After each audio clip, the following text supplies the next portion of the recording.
Wrestling fans, I'm Dan Marty. And I'm the fabulous Moolah, Tony Atlas White, WWE Hall of Famer, the fabulous Moolah. Well, you and Moolah both had something in common as far as certain interests went, We I like think. women. Yeah. Wrestling fans, this Tuesday night at 10, it's Wrestling Insiders at your house. You're not going to want to miss it. Boston wrestling sports and the MWF explodes into a new year of unknown with professional wrestling content galore, and we need you to join our family every Tuesday night at 10 p.m. after we review the previous night's Monday Night Raw. It's Wrestling Insiders at your house with the unpredictable WWE Hall of Famer, Mr. USA, Tony Atlas. Wednesday nights after WWE, NXT, and AEW at 10 p.m., you never know who's going to show up on Wrestling Insiders Special Edition. Every Thursday night at 10 p.m. after our NXT and Dynamite review, it's Marty Jannetty's No Holds Barred Sex, Drugs, and Rock and Roll journey through the 80s and 90s on Wrestling Insiders Party with Marty. Friday nights after the lights go down at the Thunderdome on SmackDown, it's John Cena Sr.'s Wrestling Insiders Fabulous Fridays. Plus, look for classic clips, bonus live episodes, pay-per-view watch-alongs, and more. If you want early, ad-free access to all of our Wrestling Insider talk shows, our acclaimed studio shoot interview DVD library, and to help keep wrestling legends working during the worst of times, for less than a cup of coffee at Starbucks, join our growing family at patreon.com/Boston Wrestling. Expect the unexpected in 2021. This is Mick Foley. This is Harley Race. This is Shelton Benjamin. This is Mr. Wonderful Paul Orndorff. This is the Monster Abyss. And this is Daniel Bryan. This is JBL, and you're watching the MWF. Be there live.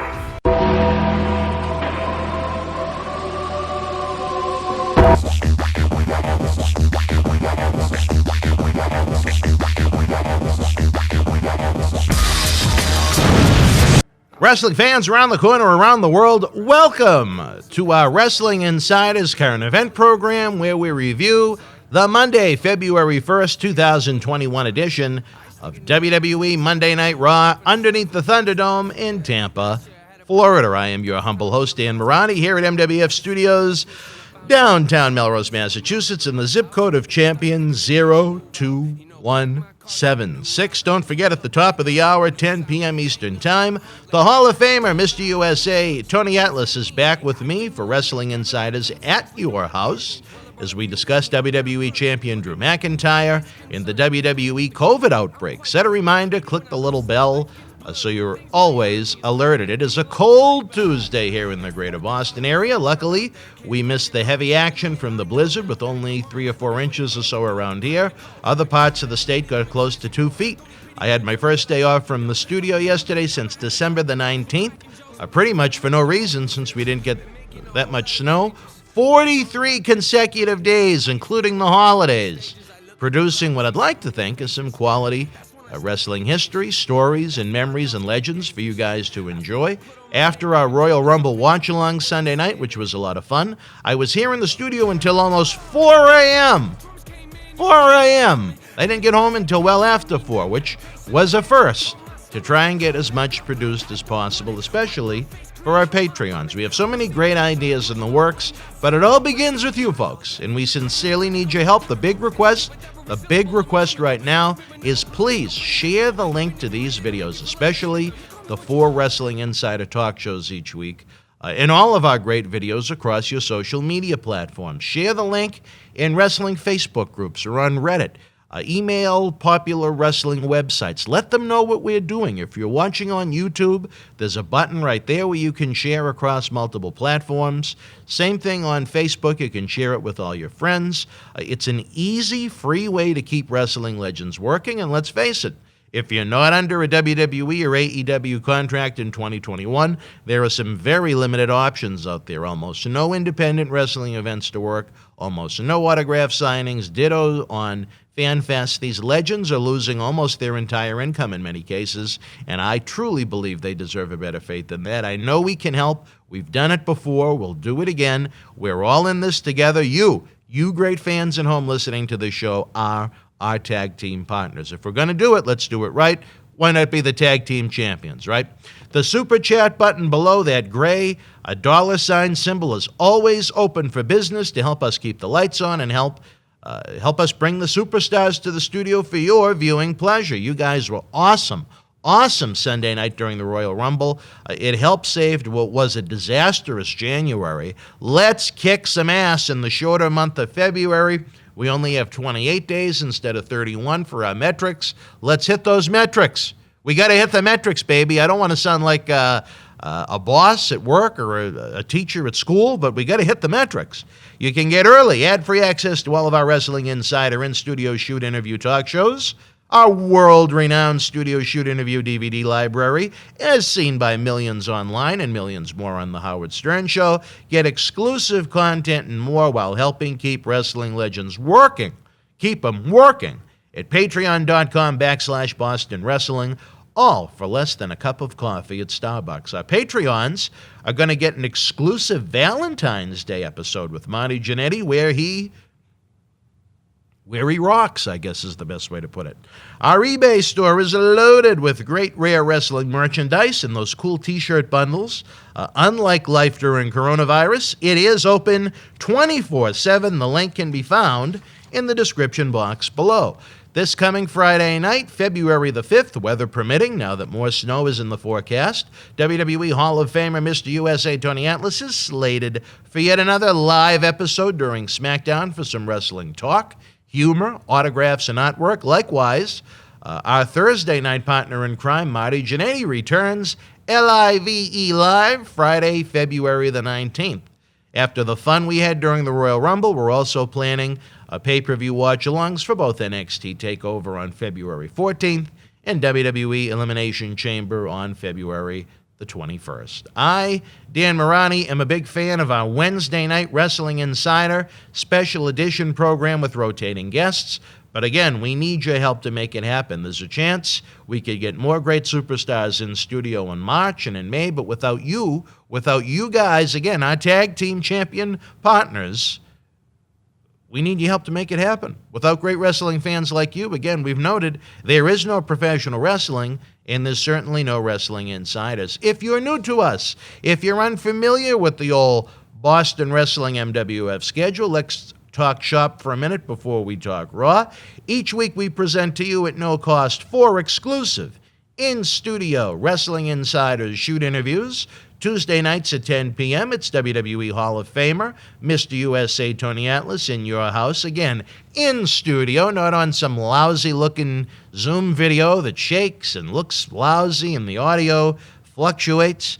Wednesday night, and again, what's turning into one of my favorite programs, it's Wrestling Insider Special Edition, where we have rotating guests with us. This week, it's Nasty Boys Jerry Saggs, who shoots on leaving the NWA for the WWF in 1990 with tons of insider, behind-the-scenes stories from the 1990s. Thursday nights, it's Wrestling Insiders Party with Marty, where Marty Jannetty's no-holds-barred sex, drugs, and rock and roll adventure through the 80s and 90s continues. This week, Marty and I take an in-depth look at the early winter months of 1989, when Shawn Michaels and Marty Jannetty were working the Brainbusters dozens and dozens, if not hundreds of times. Also, Vince and Linda McMahon come clean with the state of New Jersey that professional wrestling is not a legitimate sport, so they can eliminate the athletic commission taxes being paid. Finally, the evidence that non-fans were looking for. And then again, each and every Friday night after SmackDown at 10 p.m., the Thunderdome goes dark, but John Cena Sr.'s dome is just lighting up as Margot Ouellette's favorite former WWF promoter and Raw main eventer shares his unique perspective on the world of professional wrestling. And that's just the tip of the iceberg, fans. Don't forget, we have 3 TV review programs each week at 9 p.m. Tuesdays, we look at the previous night's Raw. Thursday night, we talk NXT and AEW Dynamite. And then Saturday night at 9, we review SmackDown from the night before, all in podcast-style type episodes. And what is a winter test run, so to speak, Saturday nights at 10 p.m., we're having Wrestling Insiders Week in Review, supersized episodes where every Wrestling Insiders in-studio shoot interview from that week is available in one-stop shopping. Hey, you know what? We're human. We understand that dedicating 4 nights a week at 10 p.m. is a lot, so we hope that these Saturday night shows can be fun. We'll have a live premiere going, so the chat is open. You guys can come and hang out. It's great for listening to while you're at work, while you're traveling, working out at the gym, in what is turned into 3 or 4 hour blocks each episode. Saturday, Sunday, and Monday at 2 p.m. we have Wrestling Insider Flashback short clips to give you a laugh or hear an interesting story from yesteryear in an effort to get fans to sample our full-length episodes on YouTube and join our Patreon efforts. And we go back in time every morning, 7 days a week at 10 a.m. with our WWE history videos flashing back with results to great live events from around the globe, primarily focused on the 80s and 90s, since that's usually the focus of our weekly talk shows. That's a hell of a lot of content to produce, a hell of a lot of guests to try and bring into this studio, and guess who's the one producing it all? Yours truly. Again, as always, you can send us some love using that gray $ super chat button during the live premieres, or after the fact, as some folks do, using PayPal at bw@bostonwrestling.com to keep the lights on. Matt Degnan has been wishy-washy of late. I hope to have him back on a regular basis, on a solid basis, whether you know Matt is the prodigy, as I like to call him, or Socko. I think he has a lot to contribute to wrestling or whatever path he chooses in life. But as noted in the thank you video released earlier tonight, at the same time, you've got to have passion, you've got to have sacrifice in this business. I know how I was taught by the late Boston bad boy Tony Rumble when he was gracious enough to allow this 13-year-old into an industry that at the time was a business that was far more guarded and protected than it is now. I know the work ethic that was drilled into my brain by WWF's Ed Cohen when he took a chance on a 20-year-old version of me.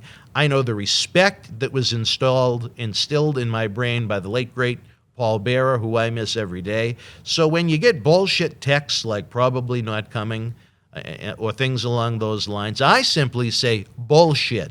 When you've been treated well by the standards of professional wrestling on your resume, you jump at the chance to help, not create work for others and stress. And those are facts, not an opinion. We've dealt with those types many times over the year. It's unfortunate, because when you like people, you like to have them around. When you see someone that has potential and can contribute in a positive way, you like to have them around. Anyway, let's move on to the post-Royal Rumble edition of WWE Monday Night Raw under the Thunderdome in Tampa, Florida. If you missed our near 4-hour live Royal Rumble watch-along, you missed the fun. Both John Cena Sr. and myself gave the Royal Rumble a 7 out of 10. Really disliking the majority of the first part of the event, but really thought it picked up steam with the Universal Championship match and the Men's Royal Rumble. The watch-along, it is available in the YouTube archives as well if you want to check that out. Raw opened with the Royal Rumble winner Edge confronting WWE Champion Drew McIntyre. Edge did not specifically state that he was going to choose McIntyre as his WrestleMania 37 opponent. Given the lineup I was given by a WWE friend last week, I was not surprised at all that Edge won the match with the title matches in the book without disrespecting the person that gave me the 411. I will say that I'm not sure if McIntyre will be Edge's WrestleMania date, so to speak. We'll see. Sheamus came out continuing this 2021 idea that Sheamus and McIntyre have been best friends for years, when I don't ever recall the two having an interaction of any kind before the past couple of months. Edge wound up leaving. Then Sheamus turned heel on Drew McIntyre with a bro kick, and something that a 3-year-old could see coming. In the back, Sheamus was interviewed and said, "Everyone knows me as Drew McIntyre's best friend." Who? Who knows Sheamus as Drew McIntyre's best friend? Really lousy rewriting of history here. How many times has Sheamus turned heel or babyface during his WWE career? What, a dozen times? That's a killer and a turnoff to the fans because you can't attach yourself to the wrestler. Too many turns hurts. Look at what it did to guys like The Big Show and Kurt Angle. Instead of becoming all-time icons, they simply became main event stars. Not to say that they haven't had Hall of Fame careers, but they could have had much more memories in the book, so to speak. They could have had much bigger moments. They could have been bigger draws, made more money for the company. As noted in recent Raw episodes, I expect to see the McIntyre and Sheamus title match clash on a pay-per-view before WrestleMania. I just don't think there are too many fans knocking down the door to see Sheamus and Drew McIntyre. Riddle defeated the WWE United States champion Bobby Lashley via disqualification. Lashley continues to kick ass and take no prisoners in what appears to be bigger things for our friend that has competed here in Boston wrestling sports. I've said it many times about Riddle. His matches bell to bell are very good. His promos, his entrance, his theme song, his sandals, his mannerisms are childish to me and a turnoff. Lashley had the former MMA fighter in a full Nelson on the apron on the opposite side of the ropes. After the match, he wound up putting him in the full Nelson twice more, then dumping him over the barricade like he was a piece of garbage.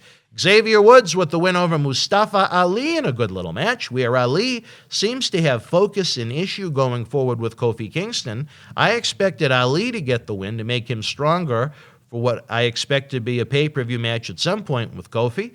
During the match, I believe it was T-Bar that jumped several feet into the ring to break up a pinfall attempt. Why wasn't that a disqualification? Why wasn't retribution ejected from ringside? Why did WWE officials allow one man to have 3 or 4 people with him at ringside for a singles match? That lack of common sense is a major turnoff to people that watch with common sense, and why, again, we have such a ratings decline. On a more positive note, I thought this was much better than Woods' matches with the rest of the garbage faction known as Retribution. In a bottom-of-the-barrel segment, to say the very least, Bad Bunny was on Miz TV with The Miz and John Morrison. Am I out of the loop in pop culture not knowing who Bad Bunny is? I'll tell you this. After what I saw at the Rumble and on Raw, I have zero in ever seeing this man again. This segment flat out sucked. Morrison is wasted as a heel doing high school sophomore comedy in a duo with 2 40-year-olds with The Miz. This segment at least did something to build. We had the Raw debut of Damian Priest. That turned out much better than the horrid idea that was planned for Damian Priest, which was to debut on SmackDown not too long ago as Kevin Owens' best friend, a la Drew McIntyre and Sheamus.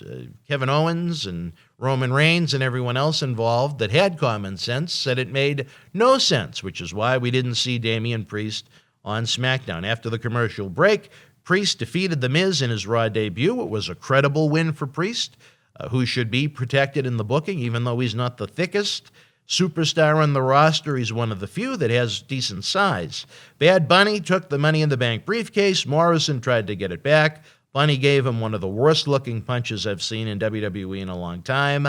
Pathetic. Raw Tag Team Champion Shelton Benjamin and Cedric Alexander of the Hurt Business retained the titles over the Lucha House Party in a solid tag team effort. Still teasing a little dissension with Cedric in the rest of the faction and what is a newly formed unit. This idea, again, lacks common sense to me. Why put Cedric in this faction and then have him turn in such a little amount of time when there's been no build, there's no real strong history, a connection with them? I'd love to sit in on those creative meetings.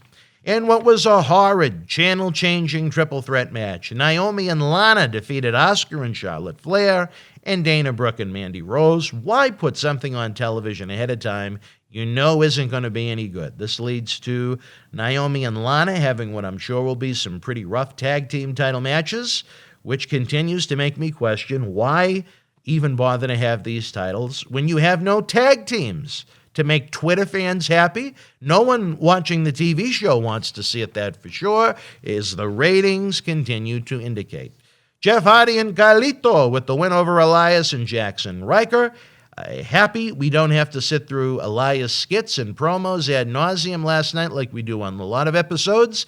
Very, very happy to see Carlito back in WWE for however long his agreement is in place for. I heard from a non-WWE individual he might be working as a producer backstage going forward, which is very odd to me considering the way he left in 2010. He didn't return in 2016 when asked, and the fact, more important, he's never worked as a producer before. But Seeing Carlito in the ring made me smile. He looks absolutely fantastic for a guy that's actually a little older than me, believe it or not. It's been over 10 years since he's competed in a WWE ring. WWE, in my opinion, really missed the boat on Carlito the talent, but WWE officials had their point of view on the man. Carlito is a former Boston Wrestling MWF Heavyweight Champion, FYI. On the flip side, I don't think there were big plans for Carlito, wrestling-wise, as after he hit his finisher, instead of getting the pin, he tagged in Jeff Hardy to hit the Swanton Bomb. If you can't get the pin on Elias or Jackson Riker in your first match back in 11 years, I would likely expect Carlito to be seen in a mid-card role at best. And yet another horrid presentation. Alexa Bliss defeated her former best friend, Nikki Cross. The Alexa Bliss Funhouse gimmick is atrocious. It does not belong on TV.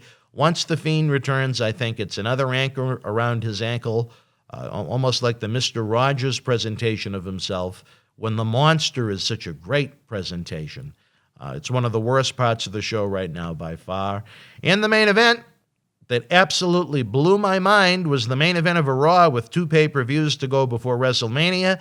Edge defeated Randy Orton, again, in what should have been a massive pay-per-view main event grudge match. At one point, Orton and Edge was discussed as one of the title match main events at WrestleMania. Again, instead, turning into the main event on a Raw that'll be forgotten about next week. It was a very good match wrestling-wise. These 2 future Hall of Famers are professional wrestlers that know how to bring it, and they brought it. Edge went almost an hour the night before at Royal Rumble. I hope they're not overdoing it with him, where he just came back from 2 major injuries twice within a year, but it is great to see Edge back. Unfortunately, the now burnless Randy Orton was distracted by Alexa Bliss, who had a black ooze coming out of her mouth as she all of a sudden appeared on the top rope, which ruined the presentation for me. It should have been nothing more and nothing less than a kick-ass main event. I ask you fans, is this the type of presentation you want to see? Do you like possessed Alexa Bliss interfering in a match like Randy Orton and Edge? Would you rather have seen these 2 enemies go to war, or would you rather have the sports entertainment bullshit that was neither sport nor entertaining with Bliss? Overall, I gave Raw a 5 out of 10. The Sheamus storyline and Bad Bunny, to me, is insulting to the audience. The women's triple threat match sucked. The over-pushing of the possessed Alexa Bliss sucks. Would have liked to have seen Carlito at least get a pin in a mid-level tag team match in his return to television. On the positive side of the show, I loved Bobby Lashley's domination. Priest's debut victory came across well despite the other nonsense going on. You had a solid tag team title match. Xavier Woods didn't have to work with anyone in Retribution other than Mustafa Ali. Carlito looks like $1.5 million, and he freshens up the show if he's back and stays full-time. And Edge and Randy Orton was very good minus the Alexa Bliss involvement. So I pass the baton to you. What did you guys think of the show? On a scale of 1 to 10, let us know your opinion if you're watching during the premiere of the episode in the chat, or if you're watching the show after the premiere, leave your rating and your thoughts in the comment section below. Always interested to know what you guys think about the shows we're talking about. All right, folks, it is about that time. Set a reminder to join myself and Tony Atlas at the top of the hour, 10 p.m. Eastern, for another Wrestling Insiders at Your House. We'll be back tomorrow night, Wednesday at 10 p.m. with Wrestling Insiders Special Edition, featuring Socko's good close personal friend Jerry Sags of the Nasty Boys in an excellent episode filled with 90s behind-the-scenes stories. Until then, the Super Chat is open, baby. Don't be afraid to hit that gray button. Don't forget to tip the bartender, and please, be well, stay healthy. We'll see you at 10 o'clock with Tony Atlas. The World Wrestling Federation was live at the CYC in Scranton, Pennsylvania, Monday, February the 2nd, 1981. In the opening contest, Yoshiaki Yatsu beat Baron Mikel Cicluna. The Moondogs with the win over Jim Duggan and Yoshiaki Yatsu.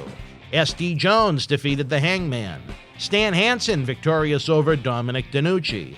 Hulk Hogan beat WWF Tag Team Champion Tony Gurria, and in the main event, WWF Intercontinental Champion Pedro Morales retained the title over Killer Khan.